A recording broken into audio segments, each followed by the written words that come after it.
Hello साथियों, आप सभी का R K son from Rajasthan Ganganagar YouTube channel पर बहुत बहुत स्वागत है। आज हम जो वैकेंसी का अपडेट लेकर आए हैं वो है इंडियन एयरफोर्स। इस भर्ती के अंदर कौन कौन इसमें अप्लाई कर सकता है, तो पहले ध्यान से सुन लें। जिसके पास 12th में साइंस है या 12th में कोई सी भी स्ट्रीम है वो सभी अप्लाई कर सकते हैं। आपने अभी 12th की है या 12th कर रखी है तो आपके लिए बहुत ही सुनहरा अवसर है। तो इस भर्ती की पूरी डिटेल ये है, इसका ऑफिशियल नोटिफिकेशन। इसी ऑफिशियल नोटिफिकेशन से मैंने कुछ इम्पोर्टेंट बातें हैं जिसकी एक पीडीएफ तैयार की है। चलो उसके अंदर देखते हैं कि इसकी क्या प्रोसेस है। तो एक बार मैं फिर बता देता हूँ कि ये भर्ती जिसने 12th कर रखी है उसके लिए है, तो इस वीडियो के लास्ट तक जरूर बने रहें। सबसे पहले ये भर्ती है इंडियन एयरफोर्स अग्निवीर की। इसकी महत्वपूर्ण जानकारी के अंदर बात करें तो इसके ऑनलाइन आवेदन हैं जो 6 जुलाई 2026 से स्टार्ट होने जा रहे हैं और इसकी अंतिम तिथि है वो 26 जुलाई 2026, यानी कि कुल कितने दिन, 20 दिन आपके पास हैं। ऑनलाइन जो परीक्षा होगी, परीक्षा तिथि भी इन्होंने दे रखी है 22 से 23 सितंबर 2026। अब बात आती है कि हमने 12th तो कर रखी है लेकिन क्या हमारी एज कहाँ से कहाँ तक काउंट होगी, तो मैं सिंपल बता देता हूँ।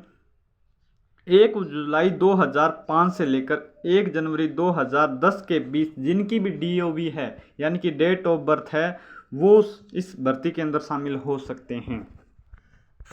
तो ये इस कहने का मतलब है कि 1 जुलाई 2005 के बाद जिसका भी जन्म हुआ है वो इस भर्ती में एलिजिबल है और 1 जनवरी 2010 से पहले जिसका भी जन्म हुआ है वो इस भर्ती के लिए एलिजिबल है। ठीक है, उसके बाद इसमें वैवाहिक स्थिति क्या है।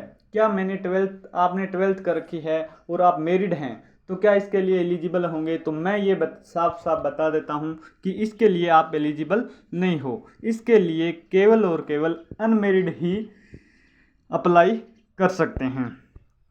उसके बाद ये जो अग्निवीर की भर्ती है केवल 4 साल के लिए है, जिसके अंतर्गत उसमें कुछ कैंडिडेट को परमानेंट कर दिया जाता है और कुछ 4 साल के बाद रिटायर्ड हो जाते हैं। उसके बाद क्वालिफिकेशन क्या है, आपके मन में सबसे बड़ा सवाल है कि क्वालिफिकेशन। अगर आपने साइंस से 12th कर रखी है तो उसके अंदर आपके पास फिजिक्स, मैथमेटिक्स और इंग्लिश इन सब के साथ कुल कितने अंक होने चाहिए, 50%। यानी कि कहने का मतलब अगर आपके 50% से ऊपर बने हुए हैं साइंस स्ट्रीम के अंदर तो आप एलिजिबल है। लेकिन एक बात और बोली गई है, इंग्लिश में परमानेंट 50% अंक होने ही चाहिए। क्या होना चाहिए, 50% अंक होना ही चाहिए। यानी कि इंग्लिश में 1% भी कम हुआ तो आप इस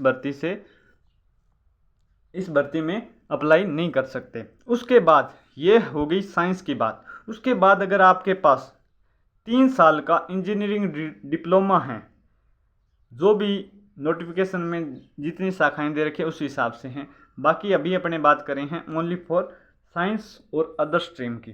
उसके बाद अगर आपके पास 2 वर्षीय वोकेशनल कोर्स है फिजिक्स एंड मैथमेटिक्स सहित तो भी आप इसके अंदर एलिजिबल हैं। ये तो बात हो गई साइंस की। साइंस आपके पास है जिसमें आपके पास सब्जेक्ट फिजिक्स और मैथमेटिक्स है और आपके 50% है और इंग्लिश में भी 50%, कुल अंक 50% है तो आप एलिजिबल हैं। अब बात आती है जी हमारे पास साइंस नहीं है तो क्या हम एलिजिबल हैं, तो हाँ, इसमें लिखा गया है अदर देन साइंस, यानी कि आपके पास कोई अलग स्ट्रीम है। जैसे कोई भी स्ट्रीम है आपके पास, आपने 12th कर रखी है और आपके 50% से अधिक है, जैसे मैंने आर्ट्स से कर रखी है, मेरे 50% से अधिक है। उसके बाद इंग्लिश में भी 50% अंक से अधिक हैं तो आप इसके लिए एलिजिबल होंगे। तो ये आपके लिए सुनहरा मौका है, ज़रूर अप्लाई करें। अब इसके बाद होता है फिजिकल। उसके अंदर आपसे क्या मेल कैंडिडेट से लंबाई मांगी गई है 152 सेंटीमीटर और चेस्ट मांगी गई है 77 सेंटीमीटर और सेमी विस्तार 5 सेंटीमीटर का विस्तार मांगा है, यानी कि चेस्ट फुलाने 5 सेंटीमीटर तक फूलनी चाहिए, यानी कि टोटल कितनी हो जाएगी उसके बाद 82। और जो भी फीमेल कैंडिडेट है उनकी लंबाई भी कितनी है 152 सेंटीमीटर। और कुछ ऐसे एरियाज हैं, ऐसे स्टेट हैं जिनके लिए कुछ निर्धारित छूट भी दी गई हैं। उसके बाद फिजिकल फिटनेस टेस्ट के अंदर क्या है कि पुरुष के द्वारा 1600 मीटर दौड़ 7 मिनट में कंप्लीट, और 10 पुशअप और 10 सिटअप्स, और उसके बाद 20 स्क्वाट्स। महिला फीमेल के द्वारा भी इस प्रकार से 1600 जो मीटर की दौड़ है वो 8 मिनट में होना चाहिए, 10 पुशअप होने चाहिए, और उसके बाद 15 स्क्वाट्स। वेतन कितना है उसके बाद आता है वेतन। पहला साल होगा उसके अंदर 30,000 प्रति माह, और उसके चौथा जो लास्ट वर्ष होगा उसमें 40,000 रुपये प्रति माह। इसलिए आपको एक बार इसके अंदर अप्लाई ज़रूर करना चाहिए। सेवा निधि 4 वर्ष तक आप इस वैकेंसी के अंदर काम जो है ड्यूटी अपनी देते हैं। टाइम पीरियड इसके अंदर आ गया। नियमित भर्ती। आवेदन शुल्क यानी कि फीस कितनी है अप्लाई करने की, तो 550 रुपये इसकी फ़ीस रखी गई है। परीक्षा पैटर्न क्या रहेगा, जिस भी कैंडिडेट ने साइंस से 12th करके उसके लिए फिजिक्स आएगी, मैथमेटिक्स आएगी और इंग्लिश आएगी। ठीक है, अगर किसी अदर स्ट्रीम से कोई है स्टूडेंट तो उसके लिए इंग्लिश तो परमानेंट आएगी। उसके बाद रीजनिंग एंड जनरल अवेयरनेस आएगी। प्रत्येक सही उत्तर कितने अंक, 1 अंक का होगा, और नेगेटिव मार्किंग होगी 1/4। तो आपके लिए बहुत ही सुनहरा मौका है, और जिस भी साथी ने 12th करके उसको ज़रूर शेयर कर दें। अब सेकंड फेज में क्या होगा, आपका डीवी होगा जिसके अंदर ये डॉक्यूमेंट मांगे जाएंगे। और महत्वपूर्ण बात क्या है, आप एक से अधिक आवेदन करने पर आवेदन आपका रद्द हो सकता है। परीक्षा केंद्र पर इलेक्ट्रॉनिक डिवाइस नहीं ले जा सकते। और भी कोई अपडेट आएगा तो ऑफिशियल साइट पर आ जाएंगे। तो इस वीडियो को ज़्यादा से ज़्यादा शेयर करें।